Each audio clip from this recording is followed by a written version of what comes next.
I went to Atlanta, and a friend of mine introduced me to Bernice King, Martin Luther King's daughter, and got to have quite a bit of time with her. And she realized that nonviolence that her father talked about also meant nonviolence to the self, and that really the African American community really need to be inspired to also look at that. And we talked about showing the movie Fed Up in the King Center in Atlanta. Now, many of you know that the King Center is in Atlanta is where Martin Luther King had his church, the Ebenezer Baptist Church, but it's also where Coca-Cola's headquarters is. And Coca-Cola funds the King Center. And at first, Bernice was very excited about sharing this movie in the King Center and having a showing. We had it scheduled, it was all set up. And a few days before the screening, I got a call from her saying, "Hey, we can't show the movie." And I was sort of flabbergasted, and really it was because the King Center is funded by Coca-Cola. She said that outright? She told you explicitly, or is this implied? I mean, it was kind of implied, and then I went to visit Spelman College, which was it's one of the major colleges for women, African American women in Atlanta. There's Morehouse, which is a men's college, and Spelman College, and it's one of the top African American colleges. And I met with the dean there, and she said that 50% of the entering class had a chronic disease of 18-year-old women. Heart disease, diabetes, high blood pressure, obesity. And I was like, wow. I said, then why are there Coca-Cola machines and vending things all over the campus? And she goes, well, a big portion of our funding comes from Coca-Cola. And if you look at the board of directors, one of the key members of the board is very high-level executive at Coca-Cola. So, she understood the problem of this, but, we have a problem in our society where we don't fund education, we don't fund social groups, we don't fund the social safety net, and so these large corporations step in to fund these groups when there's nobody else funding them. So, for example, they really don't want soda taxes, right? So the soda industry does not want soda taxes, and they literally have funded the NAACP and Hispanic Federation to influence them to oppose soda taxes. Which is a big part of what Callie was talking about and helping out with the strategy. Exactly, discriminating against African Americans and Hispanics by targeting them with taxes, and it's regressive, and there's all these talking points they have. State. All these talking points. They even funded an initiative in Philadelphia that was going to pass a soda tax. The Children's Hospital there, a CHOP, very famous Children's Hospital of Philadelphia, was in favor of a soda tax in Philadelphia. And Coca-Cola gave them $10 million as a, quote, donation, which then led to them abruptly withdrawing their support for soda taxes. So that's how they It was gamed that the system. blatant. That blatant. Was anybody making noise about it? Did you see it written about? Yes, this is it's not hard to find. I mean, you do a little research, and you don't have to dig very far to find these things. And in the big soda companies, they and particularly in Coca-Cola, they targeted African American and Latino populations because they already were using these compounds more. I call them compounds because they're basically like drugs that are bad for you, the soda and sugar. And they realized that they could influence these groups and that they could get them to be even bigger users. So they have a view that if you're, for me, they're never going to get me to drink Coca-Cola. But if someone's already using it, you can get them to use more. And that's basically the strategy they use. And they use this through various tactics, for example, with electronic benefits, the food stamp cards. Whenever they come out at the beginning of the month, they'll go to the local markets and they'll give them discounts, and then they'll have huge advertisements in the front of the stores that you can get your 2-liter bottle of soda for like a couple of bucks, right? So they get these things discounted, they know when they're coming out, and they have whole marketing campaigns around this. So the whole thing is corrupt. It's not this. These groups are co-opted. The professional and medical nutrition groups are co-opted. Academy of Nutrition Dietetics, 40% of their funding comes from the food industry. So it's problematic. It is problematic, and kind of why I wanted to have you on to talk a little bit more about it is that there's also a balance of, and it's in the context of, a lot of these organizations and groups are looking for funding, right? Mm-hmm. They're looking for resources. Earlier we were talking about, Tufts University, and we were talking about the Food Compass, right? And there was recently an article written that there are over, 60 big food companies, including several that ranked highly on the Food Compass. And again, is there going to be any big institution, right, that doesn't take that money? But also, I'm hearing you blatantly say that it's also corrupt. So where do we find that balance that's there, or what does a new system look like? I mean, it's a really great point. I did talk about this in Food Fix, and the key is whether it's the pharmaceutical industry or the food industry, they're all up in everybody's business. And in academic centers, a huge amount of the funding of academic medical centers comes from pharma through, quote, funding research and funding academic programs and education. So a lot of the way that they influence prescribing practices and what drugs get promoted and what drugs get researched is through this massive financial influx of money into the system. Sort of one of the original sort of things that happened around this, which led to a lot of the conflict of interest disclosures that now have to happen in academic research, was two of the biggest researchers at Harvard back in the 60s who sort of were paid by the sugar industry to vilify fat and exonerate sugar. And they published a paper in the New England Journal of Medicine. They were paid the equivalent of $50,000 in today's dollars to write this article, which essentially was a shill article for the sugar industry, posing as a New England Journal article that was supposed to be biased and impartial.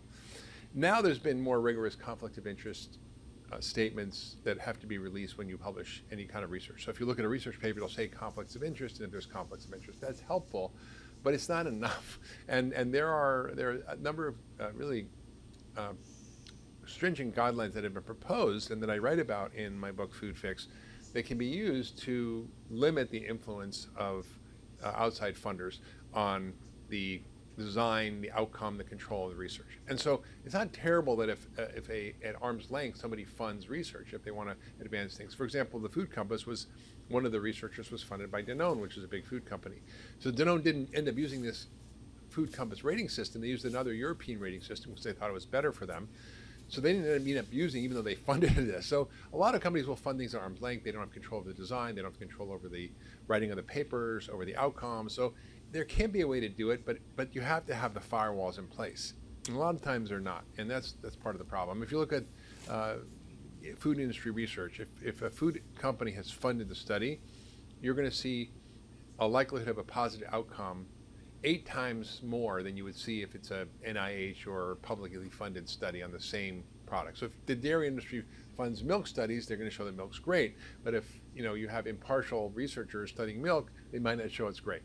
Who was Dr. Gabrielle Lyon's mentor that you had on recently? Don Lehman. I heard enough. I've heard enough. I mean, I don't know if you heard exactly what Dr. Mark Hyman was saying. He was literally saying that these big food companies fund our education system, fund different studies to be biased on their side. You got to ask yourself, who do we trust? Who do we trust?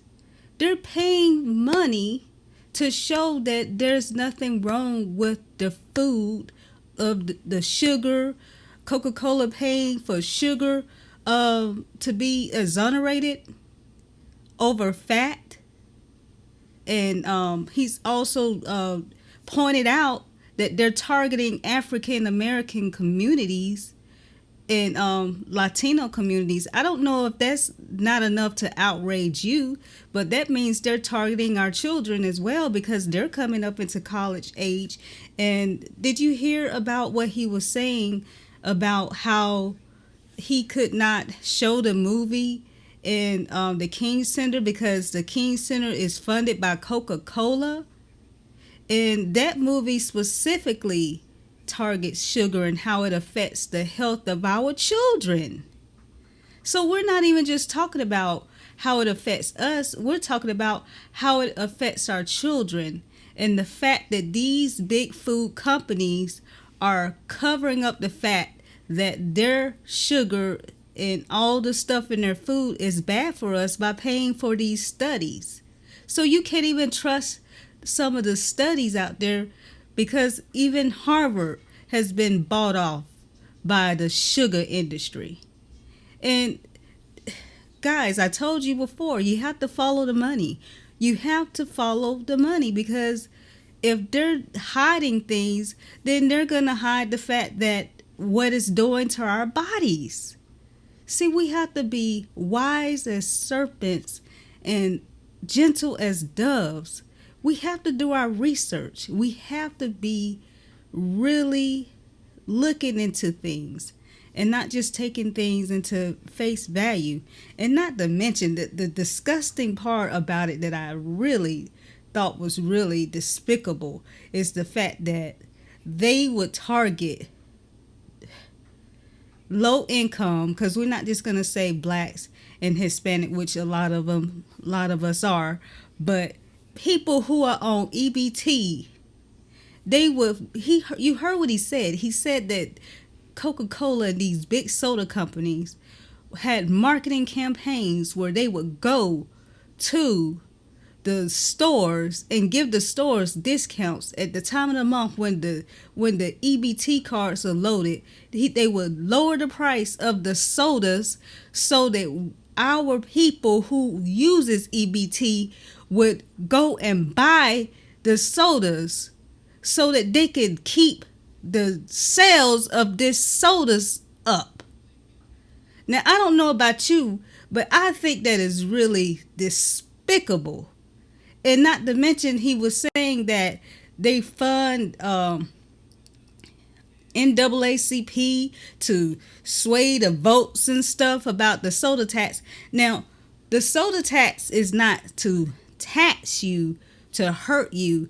It is to make it harder for us to just keep going and drinking and guzzling up this stuff that is killing us. So the fact that they pay them money to sway us to go in their favor, guys, this is just despicable. That's despicable. We have to stop poisoning ourselves with this substance called sugar and the other stuff. We have to do our research, and we can't just go by what we see on TV, on the news and stuff. We have to do our own research, and don't let me be the only one researching this stuff. This is despicable, and I find it, I believe what he's saying, because I've seen it in my own body how this stuff was affecting me. I was almost pre-diabetic, guzzling all these sodas. Do you know how much sugar is in sodas? I was just guzzling down these big guzzling sodas from QT and all these different places, and we're feeding this stuff to our children. Guys, I don't know what you have to hear to get angry enough to do some change, because this angered me enough to change. We are kings and queens. We have to start living a reality and start being mindful of what we're putting in these bodies. We have to, because they don't have your best interests at heart. They don't care if you die from their stuff. They don't care. But you have to care. You have to be the one. Moms, you have to build. You have to build your house. You the one go grocery shopping most of the time. You the one that cook. When you change the way you eat, your family will change, because they ain't gonna have no choice, because you ain't gonna cook nothing else. See, you got to.